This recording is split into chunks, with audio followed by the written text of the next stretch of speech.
చంద్రదేవా, చంద్రదేవా!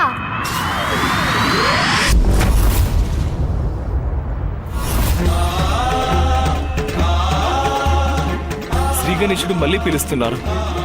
లేదు లేదు, నేను ఇక్కడే దాక్కుని ఉండిపోతాను. ఒకవేళ నన్ను అక్కడ పిలిపించి మరో శిక్ష విధిస్తారేమో.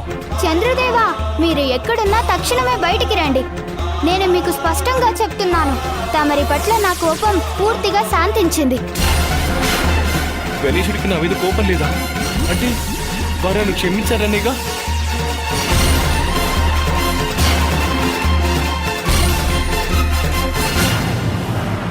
చంద్రదేవా, చంద్రదేవా, తమరెక్కడున్నారు? తమరు మా ముందు ఎందుకు ప్రత్యక్షం కావడం లేదు? మీరందరూ ఇక్కడే ఉన్నారు గనుక ఎవరో నాపై కన్నెత్తి చూడకండి. చూస్తే మీకు నీలాప నిందలు వస్తాయి. దయచేసి నా వైపు మాత్రం చూడకండి.